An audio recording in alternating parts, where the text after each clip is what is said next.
tēnā ko te whakarongo mai nei, ne mai ki te haurua o nā kōrero mo te KoPA, mo te ZePA, ke kune taku rangatira Larry Parr tēnei wā.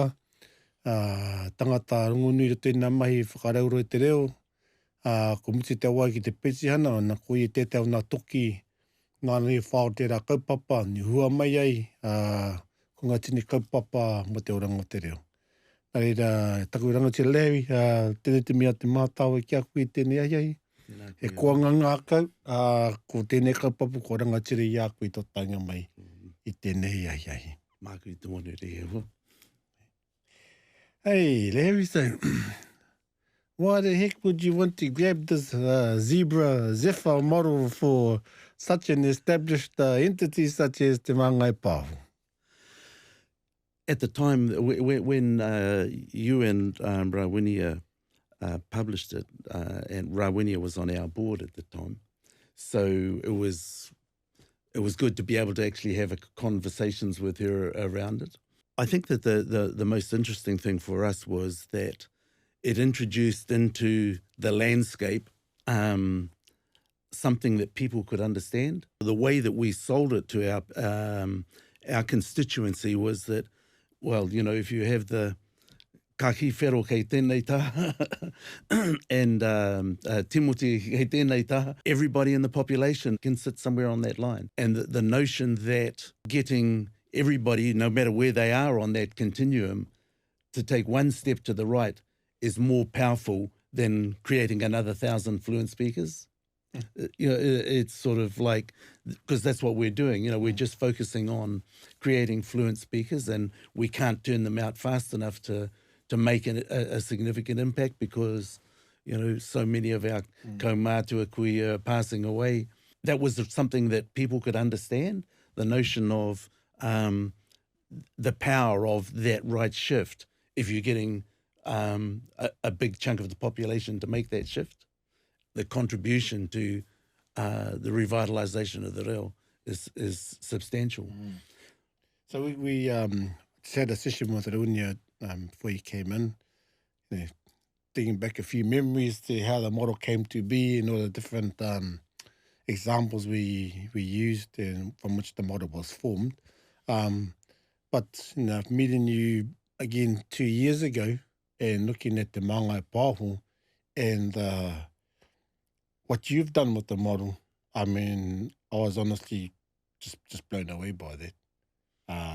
So when the team said, let's look at it here, I said, actually, I know who's the perfect person to get it because you're taking it.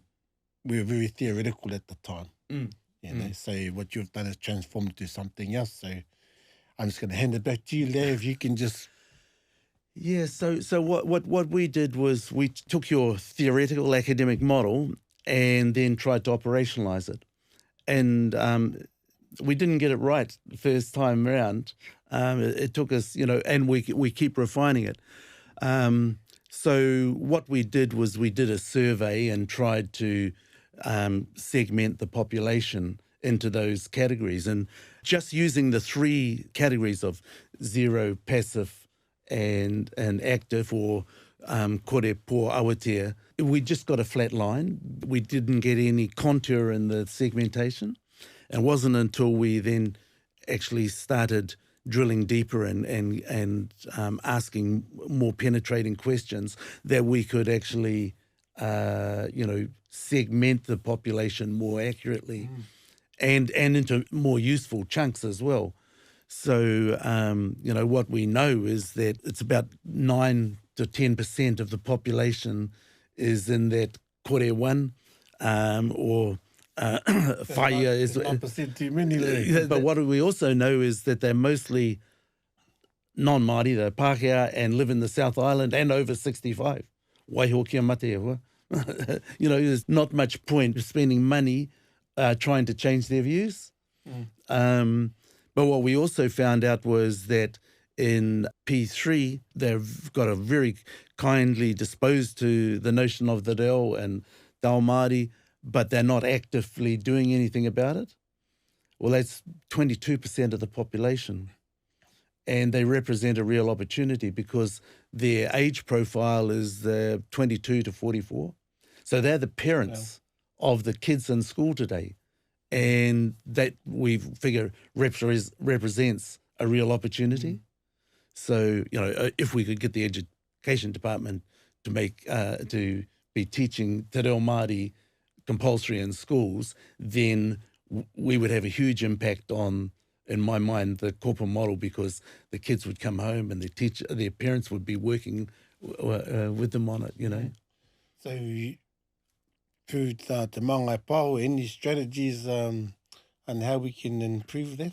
One of the things that we also realised, and I think you'll probably have noticed over the last 3 or 4 years, that I think that we've had a big impact over the last 3 or 4 years, and it's because what we did was we recognised that our contribution to reo is status.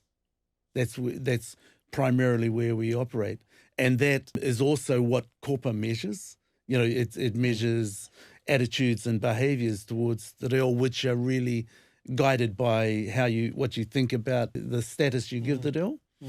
And so what we've focused on is, you know, trying to change people's attitudes with a lot more low reo content, but not just, you know, low reo content for consumption, actually activities that are going to have an impact, like, you know, Awatea anthems is something that, you know, people, you know, they really enjoy it, they can engage with it, and as a result of that, their opinion of reo changes, the right shifts them. And things like matariki, we've had a little bit of a focus on this, still maintaining our fluent content as well, but just understanding a little bit better what our impact can be.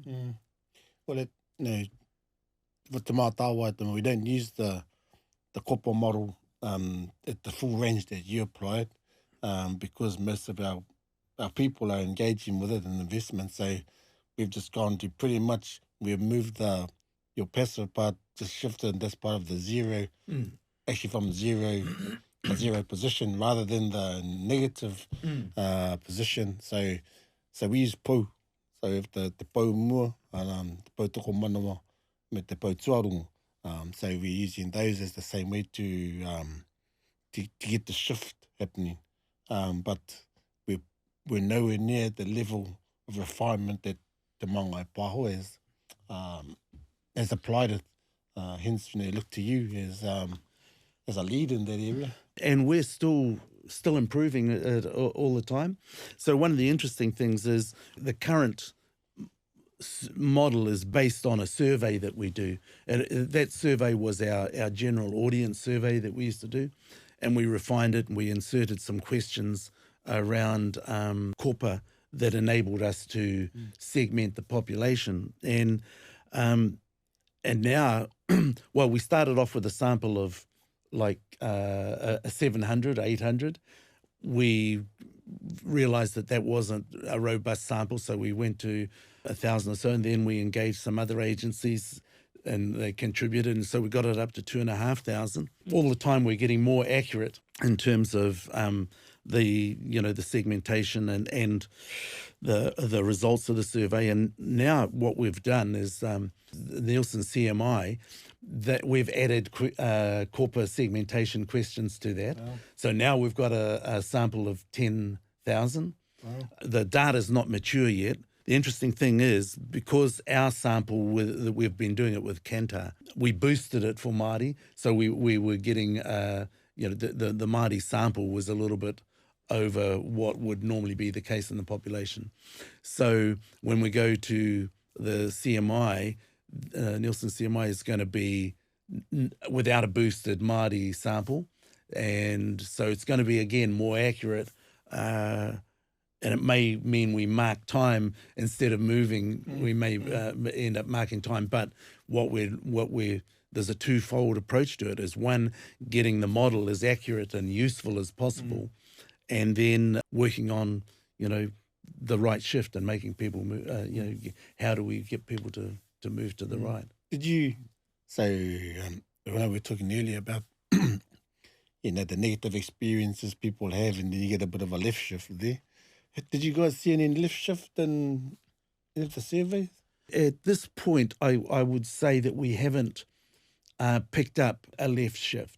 What I would say is that we did have, in 1 year, we moved to the left 2%, but 2% is within the margin of error. So our position at, on the other, might have been wrong to start with, so we're not picking up any left shift. There's some interesting things that now that we've linked it to the Nielsen CMI, we've got a big decision to make, and that is whether or not we release, because we own the data at the moment, and Nielsen's will say, well, are you going to make that data available to their clients? Because what we've now got is the Nielsen CMI sample segmented by KoPA, and that enables another round of scrutiny. So, for instance, we did a little exercise on the Whittaker's chocolate when they were the Midaka Creamy. There was, public reaction, pushback on them doing that. But when we looked at the KoPA segmentation for Whittaker's, in actual fact, the consumers of Whittaker's are down the right end of the KoPA segmentation, and the people that are making the noise are down the left end but they're not consuming your product, so you don't need to worry about it, So it's going to be interesting to be able to, put products alongside of KoPA and people can target their advertising. Yeah. We haven't made the decision yet. We're going to leave it a little bit longer before we make that decision and have some conversations with our colleagues in the sector to see, what we want to do about it, But again, it's potentially another tool for, understanding audiences and understanding markets. Do you have anyone else that you share the model with? Oh, we share it with everybody. Like anybody who wants the data, we will give them the report from that we get as a result of it. But especially as you guys, in terms of refinement, in developing it to another level or a number of levels. Yeah. Is any other entities using you to advise or? Well, Whakaata Māori are taking it this year, and TPK and Te Taurāwhiri and you guys have all contributed at various stages to the model, but we make the data available to anybody who wants it. I imagine the advertising sales department of TVNZ would be really interested in getting the data and the analysis, because it could help them to sell more advertising, or target their advertising better. So, just asking Larry here, where do you see it in the future? Is ZePA or KoPA got a future with you in the near future or the distant future? Or I think it's going to be, a significant tool in our kete for language revitalisation as for the foreseeable future. Obviously there'll be a point when we've right shifted the whole population where we won't need to be doing it anymore. But I see it as being a valuable tool, and you will have seen the cabinet paper in relation to the Māori media sector shift, where the minister is saying that our KoPA model is going to be the measure for the sector. And let's be clear, it's a high level measure, and it's measuring the attitudes of the nation to Te Reo Māori. Even somebody like Fishman sort of recognised that societal attitudes are the biggest impediment to language revitalisation. Yeah, and I think that's when we looked at the model was, people get embarrassed about when you're being measured. It's like saying, oh, I'm a D, or I'm a E, or I'm a C minus, as against the A's and the B's. So the model was in some way to combat that and just look at the potential. If given the right conditions, if given the opportunities and the proper support, what's the potential. So that's really what, when we looked at the model, was geared for that, but didn't realise what its own potential was as a model. One of the other things that we're working on refining it now is, so, we changed it to KoPA, and we drew on Pehi Tūro Tauparapara for the segmentations from, kore, whaia, whiwhia, rawea, hau tupu hauro, kaora te ao marama. And then my chair said, well, that's very poetic, Larry, but do people understand it, And so that was about 2 years ago we did that. And then this year we still kept the kore te pō and that high-level poetic transitioning from kore to Awatea, but we also branded the segmentation a little bit. So K1 became ngākau kino, ngākau kawa, hina tore, hia mō, matara, matatau, and toa. So that's how we segmented it.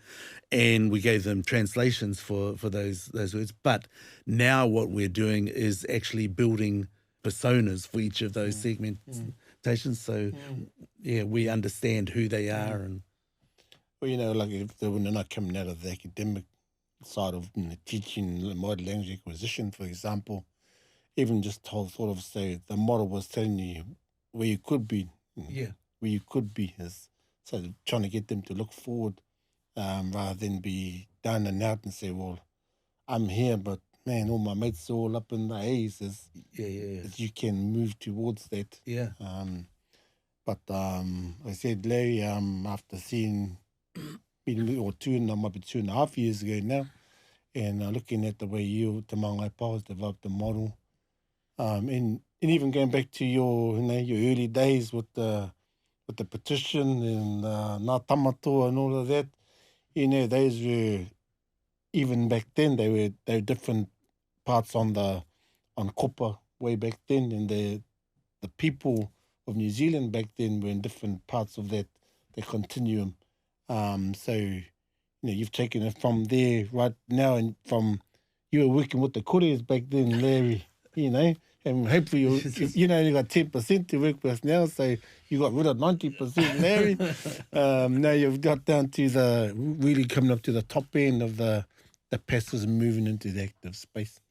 But so he te rete mihi a koe i nā mahi rangatira whaihua a koutou, Te Māngai Pāho.